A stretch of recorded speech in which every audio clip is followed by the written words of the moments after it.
Hello, ladies and gentlemen. Welcome to episode 6 of PGM India Mutual Fund Presents Live Main Amend Adjust Adapt. This has been a series of high-powered panel discussions where we unravel many of the success mantras for the new normal in a post-COVID world. We've looked at various issues from leadership to what needs to be done. Today, we're going to look a little bit in the future. India at 2030. Yes, this pandemic has struck us, but 10 years later, will India have recovered? Will India be a global power? Will India have solved many of the issues that we are dealing with so much? So that's what we're going to try and address. I'm Vikram Chandra, founder of Editorgy, and we're going to be looking at India at 2030, ready to break out. What is it that India needs to do to be a leader? When we're looking at India 2030, all considered, everything you said considered, on balance, would you be positive for the next 10 years or pessimistic or mixed? No, I'm very positive, very optimistic. And actually, I say this, that whoever wins the 2024 election will reap the same benefits that the UPA did in 2004. I think, the reforms that Prime Minister Narasimha Rao and Vajpayee did produced that kind of growth starting in 2003. And we'll see that happen towards the end of this current term of Prime Minister Modi. We will see that the growth will shift back to 7 to 8%. And whoever then is the Prime Minister is going to actually reap the crop that has been sown. All right, that's a really interesting perspective, Dr. Panigrahi. Always a pleasure talking to you. Thank you so much. Likewise. Thanks very much, Vikram, for having me on your show. Mr. Shankar, one of the questions, when you're looking at the way the world is shaping itself out, there are other broader debates that seem to be happening. It's not just about the finance and the economics and the military power.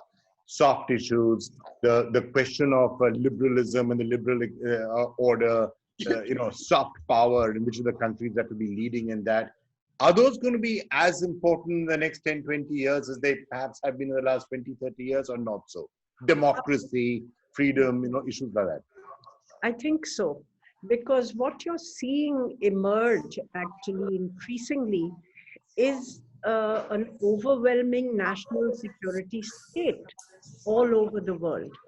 The powers of surveillance, the ability to actually, eavesdrop, to collect data on citizens, all these are going to be issues. How do you draw the balance between technological innovation and privacy and the rights of the citizen?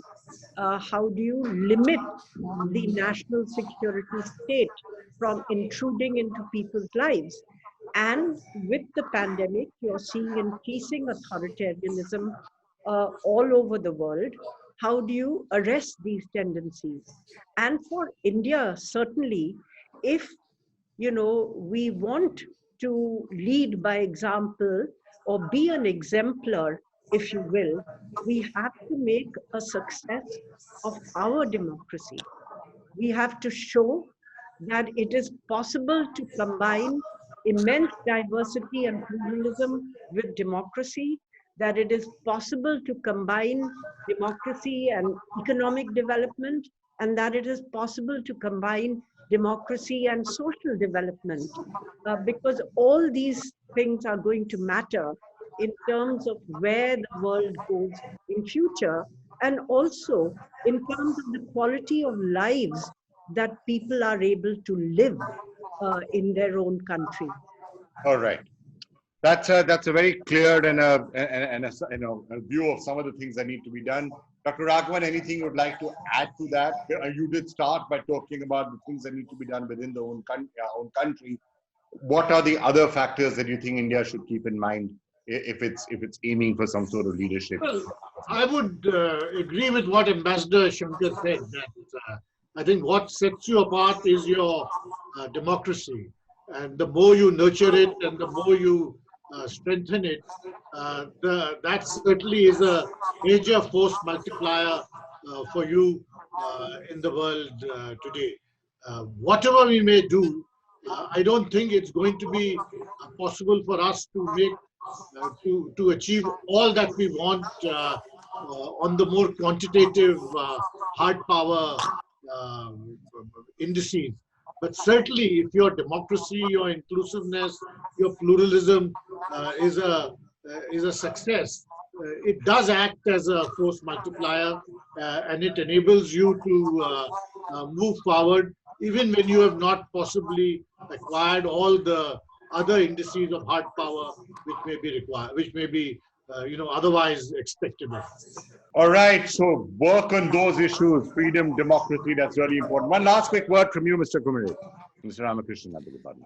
Yes. So again, when we have to look at, let's say, the 10 years period from now until 2030, I think what is also interesting is really if you look at demographics and you look at per capita income. India has just crossed about close to $2,000 per capita income. Now, historically, when we look at countries and we look at per capita incomes, at least in the emerging markets, all those nations who have achieved that number of $2,000 per capita income, that is really a big milestone. And historically, we've seen that in all those countries where per capita has crossed $2,000, the level of progress it tends to be non-linear in the sense that growth can actually pick up manifold from here. Consumption increases significantly, and there is a lot of vibrancy that comes into the economy. So I think from India's point of view, this can really be an inflection point. And we have been putting a lot of those building blocks in place, such as banking, maybe agriculture reforms that we've seen in the last few months. We've seen labor reforms in the last few months. We've seen some incentives for manufacturing, like the PLI schemes. So all of these can actually be a very, very important building blocks that can all come together and can create, I would say, a very, very important force that can help the economy power ahead if we get the policy right for the next 5-10 years. If you had to look at various parts of the Indian economy, I know what you're saying, some of the areas where you could invest for the future, but if you had to look at the Indian economy today and you were to say, this is where I would like to invest my money, where would that be? Would it be IT? Would it be healthcare? Would it be infrastructure? Where? Let me answer the question in the negative, right? Roughly 32% of our economy is controlled by the central government, the state governments, and the PSUs. I would not invest into the value chain, which is driven and run by that ecosystem, because I am powerless. They have all the power, they have all the authority. And really what our experience and what we've seen, the private sector does not do well in that ecosystem, especially anyone in the private sector who plays by the rules, right? I think the rest of the economy, to my mind, is fair game, and there is ample opportunity everywhere else for anybody in the private sector to play in. And it's really about productivity. It's about, driving the experience curve, lowering your unit costs, and expanding your market. And that's a broad strategy which works across sectors in India.